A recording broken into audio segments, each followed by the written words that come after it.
Depuis tout petit, j'ai toujours rêvé de grandes aventures. Je me demandais à quel moment de ma vie ça allait intervenir pour moi, mais je savais que ça allait arriver. J'ai toujours eu envie de traverser des pays ou même des continents, que ce soit à pied ou à vélo. C'est quelque chose qui m'appelait profondément. Je voyais souvent ce genre d'exploit réalisé avec un objectif caritatif. Et ça me plaisait aussi énormément. Et puis l'année dernière, le 16 novembre 2024, je tombe sur le profil Instagram d'un jeune homme. Il annonce son projet. L'année suivante, il va traverser la France en courant pour réunir des fonds pour une association. Suicide Écoute. Ce mec a fait plusieurs tentatives de suicide étant adolescent et a trouvé sa salvation dans le sport.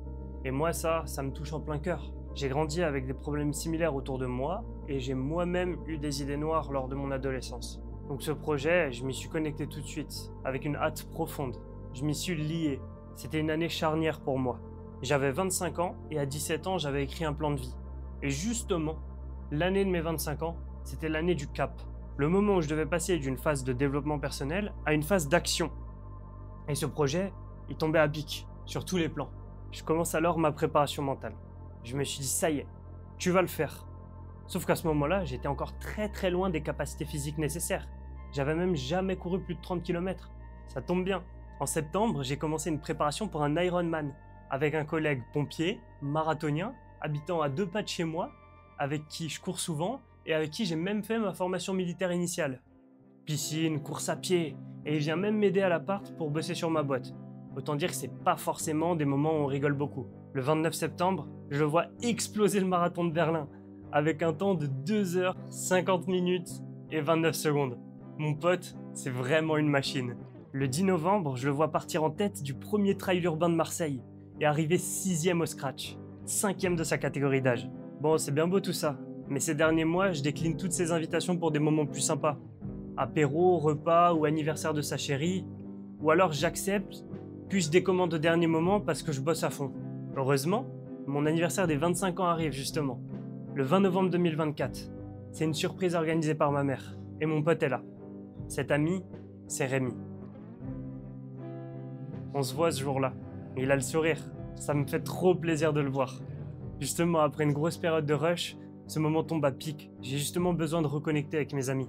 Et je remercierai jamais assez ma mère de m'avoir donné cette opportunité. Qui m'a forcé à prendre un temps mort. À sortir de mes pensées incessantes. Qui m'a donné la possibilité de le voir ce jour-là. Dans de si joyeuses circonstances. Et j'essaye même de le choper pour le chauffer pour un autre projet. L'Aerox de Marseille le 7 décembre. Il décline. J'insiste. Lui aussi. Pas grave. On passera une excellente soirée. Et le lendemain matin, je le ramènerai à la gare avec mes autres amis marins-pompiers montés en Alsace pour l'occasion. La dernière fois que je l'ai vu, c'était à nouveau dans le rush. Et c'était bien le 8 décembre, le lendemain de l'Aerox qu'il m'avait refusé. La vie m'a donné l'opportunité de le voir une dernière fois, rien que quelques secondes. Je sors de mon bâtiment, je marche 2 secondes et j'arrive devant son entrée.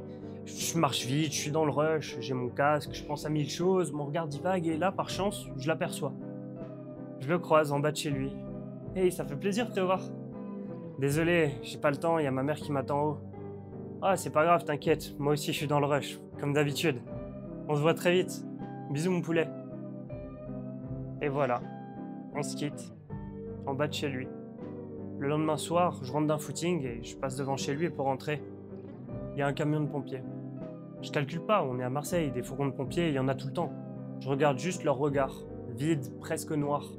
Et je me dis juste, putain, j'ai bien fait de partir. Ils sont tous moroses. J'ai besoin de bonnes vibes, moi. Je rentre chez moi, je vais me coucher. Je suis avec ma fiancée, on commence à s'endormir. Et là, le téléphone sonne. Une fois. Je laisse. 2 fois. Je regarde. C'est un ami à moi qui était présent à l'anniversaire. Et il va pas bien en ce moment. Je réponds pas. D'habitude, je prends le temps, mais là, c'est pas le moment. Et il insiste. 3 fois, 4 fois. J'ai l'habitude qu'ils soient insistants, mais quand c'est non, c'est non. 10 appels. Là, je me dis, ok, il y a un problème. Je décroche, et là, il m'annonce. C'est Rémi. Je comprends pas. Je suis désemparé. Il me dit que ce sont nos anciens formateurs qui ont été sur l'intervention. Les gars qui nous ont vus arriver. Qui nous ont formés au tout début. Là, c'est trop. Pourquoi la vie est si improbable? Je me mets à trembler. Je contrôle plus mon corps. Je pète un câble. J'annonce la nouvelle à ma fiancée.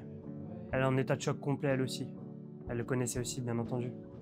Malheureusement, je lui dis que je dois la laisser là, dans cet état. Je dois partir. Avec tous les collègues de la formation, on va tous se rejoindre à la caserne la plus proche de chez lui, de chez nous, celle qui a reçu l'appel. Mais avant d'y aller, forcément, je dois passer par chez lui. Eh oui, il habite le bâtiment d'à côté, là où je suis passé 1 heure avant ne sachant pas ce qui se produisait. Je m'arrête. Je reste longtemps là en bas à tourner en rond. Je prends les barreaux dans mes mains, je pleure. Je me souviens de toutes les fois où je pouvais sonner et il me répondrait.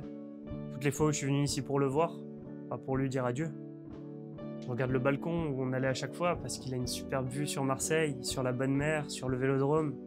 Je regarde la voiture de la police scientifique, je vois les photographes parler entre eux. Je parle à personne, je reste seul. Je pleure, je hurle en silence. C'est le vide, le chaos, c'est l'incompréhension. C'est les montagnes russes, et une seule question tourne dans ma tête, et des fois je la vocalise à voix haute. Pourquoi ? Je me demande pourquoi. Pourquoi ? À qui je le demande, je sais pas. Je parle seul. Et je chante notre hymne, Pelodenbon. Rémi était l'homme-ton de notre promo. Je me souviendrai toute ma vie de sa belle voix qui faisait écho sur la mer. C'est lui qui lançait les chants à Saint-Mandrier, lorsque nous étions sur les hauteurs de l'école pour les répétitions. Lorsque nous marchions au pas lors des déplacements entre les différents bâtiments, je suis complètement en train de vivre mes émotions. Je fais des allers-retours pendant un bon moment entre les barreaux de son entrée, la façade de son balcon. Un coup je suis énervé contre lui, un coup je suis empathique envers ce qu'il a dû ressentir et traverser pour en arriver là. Ayant moi aussi souvent pensé à passer à l'acte, je peux que le comprendre. Puis il m'arrive d'intellectualiser de façon pragmatique et stoïque, pour à nouveau de retourner dans l'émotionnel et ressentir la douleur. Ces états alternent en moi comme un manège sans fin et ça tourne et ça tourne. Puis je finis par me sentir capable de partir rejoindre nos amis à la caserne. Le reste, c'est pas nécessaire.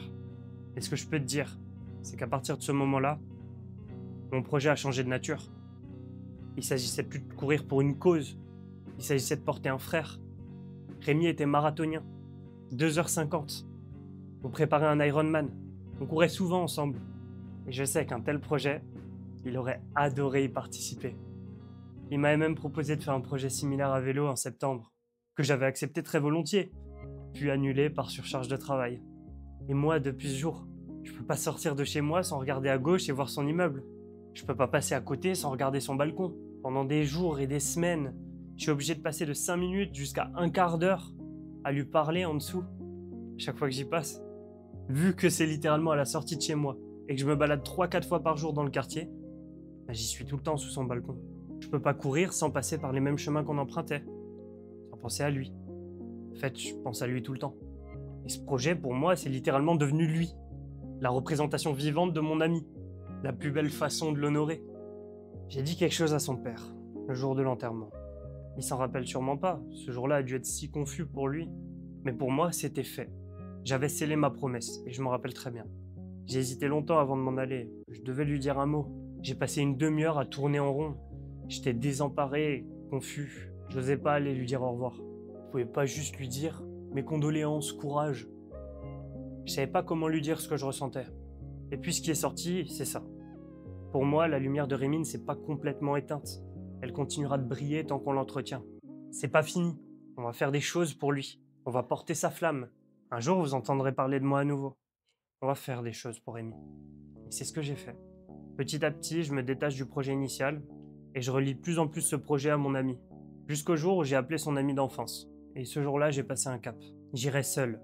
Je me détache définitivement du projet initial. À ce moment-là, j'ai concédé à l'idée que ce projet devait être pour lui. Des étapes symboliques ont émergé.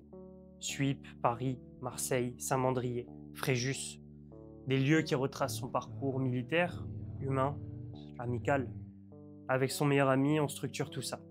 Le 132e régiment cynotechnique dans lequel il a servi en tant que maître chien, le cimetière de Montrouge à Paris où il repose, une journée d'hommage à Marseille, la ville où nous avons servi ensemble au sein du bataillon des marins-pompiers, Saint-Mandrier, le lieu où nous avons été formés, où nous nous sommes rencontrés, Fréjus, où il a grandi, et pour finir, le rocher de Roquebrune, où un mémorial a été conçu pour lui. Le projet Dudu est en place. Un projet caritatif pour récolter des fonds pour Suicide Écoute, un honneur rendu à un frère d'armes, et surtout, un message. Un message pour ceux qui souffrent. enfermés dans leur douleur et leur solitude. Pour ceux qui portent l'uniforme et qu'on croit solide, pour dire « tu n'es pas seul, tu as le droit de souffrir, tu as le droit d'en parler et tu peux guérir ». Si une seule personne, à travers ce projet, touchée par le message, retarde un petit peu l'échéance ou se met en chemin vers la guérison, voire permet une guérison totale, alors ce sera une victoire. Mais au-delà de ça, ce projet il est personnel. Il me permet d'avancer moi-même dans mon deuil, dans ma souffrance, de m'en libérer, de rendre hommage à mon ami et de faire quelque chose dont il aurait été fier. Ce sera 1 mois de course, 37 km par jour en moyenne. Et peut-être qu'on sera tenté de tirer la moyenne jusqu'à 42 pour la symbolique, si mon corps tient la route. Rémi était un grand marathonien après tout. Quoi de mieux pour lui rendre hommage